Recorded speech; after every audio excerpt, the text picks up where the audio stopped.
నన్ను తమ్ముడు అని సంబోధించి పిలిచిన నా దేవుడు ఎన్టీఆర్ గారు కర్మపదించాడు అనటానికి నాకు నోరు రావట్లేదు. అసలు రావటానికి వీల్లేదు. ఎందుకంటే భూమి ఉన్నంత వరకు నా దేవుడు బతికే ఉంటాడు. శకపురుషుడు ఎక్కడ చూసినా కూడా ఎన్టీ రామారావు గారు ఇప్పటికీ ఆయన బొమ్మ వచ్చిన, టీవీలో ఆయన బొమ్మ వచ్చిన, ఆయన పాట వచ్చిన ప్రజలు ఇంకా మా దేవుడు బతికే ఉన్నాడు, మా భ్రమలోనే ఉన్నారు తప్ప, ఆశతోనే ఉన్నారు తప్ప చనిపోయాడు అనేది ఎక్కడా లేదు. ఎందుకంటే నేను అంతా తిరుగుతుంటా కనుక, అందరినీ కలుస్తుంటా కనుక, ఎక్కడ కలిసినా ఎవరు కలిసినా కాబట్టి టాపిక్ వస్తుంది కనుక, సినిమాల టాపిక్ ఆటోమేటిక్గా వస్తుంది కనుక నేను వస్తున్నాను కనుక శకపురుషుడు. ఒక ఆయన అన్నాడు, భూమి ఉన్నంత వరకు ఎన్ని జనరేషన్లు మారినా ఎన్టీ రామారావు గారు బ్రతికే ఉంటారు, బ్రతికే ఉన్నారు. కొంత అందరూ పుడతామండి, పుట్టుట కష్టటానికే క్వశ్చనే లేదు, సృష్టి. కానీ చనిపోయినాక కూడా కొందరు బతుకుతారు. ఆ లిస్టులో నా దేవుడు ఎన్టీ రామారావు గారు నెంబర్ 1.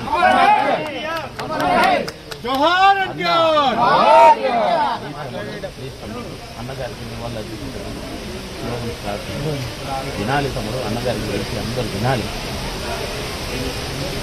కృష్ణుడిగా వేసిన దేవుడే, రాముడిగా వేసిన దేవుడే, దుర్యోధనుడిగా వేసిన దేవుడే, రావణాసురుడిగా వేసిన దేవుడే, చెప్పులు పుట్టుకునే క్యారెక్టర్ వేసిన దేవుడు. అది ఎన్టీ రామారావు. అలాంటి అన్న మనందరి అన్న అవుతారు.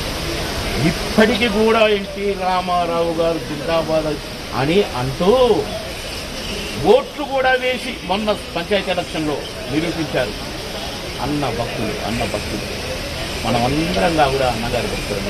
ఆ అన్నగారు మళ్ళీ పుట్టాలి, మళ్ళీ ఒక నటుడుగా వెలగాలి, మళ్ళీ రాష్ట్రాన్ని పరిపాలించాలి. దుమ్ము మళ్ళీ దులపడానికి మళ్ళీ నా దేవుడు ఎన్టీ రామారావు వస్తాడు అని సగాఢంగా నమ్మే వాళ్ళలో నేను నెంబర్ 1. అలాంటి అన్నగారిని కలుసుకున్న భాగ్యం కలిగినందుకు నన్ను ఇక్కడికి ఇన్వైట్ చేసిన రామ్మోహన్ దేవుడు ఎప్పటికైనా అమలైన ఎన్టీఆర్.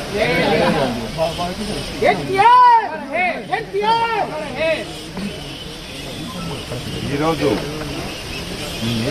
స్వర్గీయ నందమూరి తారక రామారావు గారి 30వ వర్ధంతి సందర్భంగా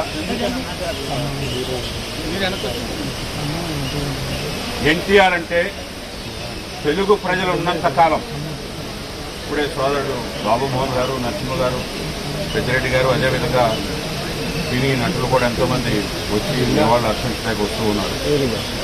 ఎవరిని అడిగినా పార్టీలకు అతీతంగా, కులాలకు అతీతంగా సినిమా రంగంలో ఒక కృష్ణుడుగా కానీ, రాముడుగా కానీ, ఏ వేషం వేసినా కానీ ప్రజల మెప్పు పొంది తెలుగు ప్రజల హృదయాల్లో ఉన్న వ్యక్తి స్వర్గీయ నందమూరి తారక రామారావు గారు.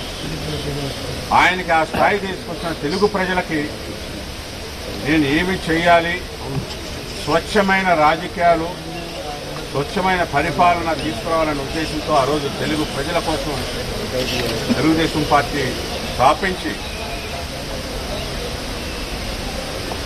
ఏదైతే ఈవేళ ఏ ప్రభుత్వాలు వచ్చినా కానీ, ఎవరొచ్చినా కానీ సంక్షేమ కార్యక్రమాలకి ఆరాధ్య దైవం అంటే భారతదేశంలో స్వర్గీయ నందమూరి తారక రామారావు అనేది ఎవరిని అడిగినా కానీ చెప్తారు, ఎక్కడికి వెళ్ళినా కానీ చెప్తారు. కాబట్టి అలాంటి వ్యక్తి ఈవేళ మన ముందు లేకపోయినా తెలుగు ప్రజల హృదయాల్లో ఏ దేశంలో ఉన్నా కానీ, ఎక్కడున్నా కానీ ఉన్నారు. మరి ఆయన ఆశయాలని అనుగుణంగా నారా చంద్రబాబు నాయుడు గారు, అదేవిధంగా నారా లోకేష్ గారు తెలుగు ప్రజల అభివృద్ధి కోసం ఏమి చేయాలో ఆ ప్రణాళిక వేసుకుని ఆ విధంగా ముందుకు వెళుతున్నాం. కాబట్టి ఈ సందర్భంగా ఇక్కడ ఈవేళ నివాళులు అర్పించిన తర్వాత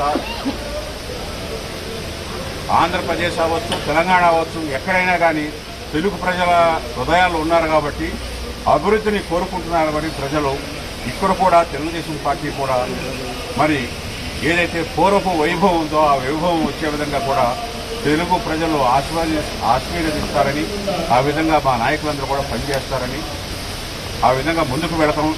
ఎందుకంటే ఎన్టీఆర్ ఆశయము ఇందాక నరసింహ గారు చెప్పారు, పేద బడుగు బలహీన వర్గాలని రాజకీయ గుర్తింపే కాదు, వారికి సముచిత స్థానం కల్పించడమే కాకుండా ఆర్థికంగా బలోపేతం చేయడానికి ప్రభుత్వాలు పనిచేయాలని, స్వచ్ఛమైన రాజకీయాలు ఇవ్వాలనే ఉద్దేశంతో మన గండిపేటలో ఒక రాజకీయ పాఠశాల ప్రారంభించాలని ఆ రోజే వారు కోరుకున్నారు. చాలా మంది యువతకు తెలియదు ఈ విషయం. ఎన్టీఆర్ అంటే ఆయన ఆశయాలు ఏమిటి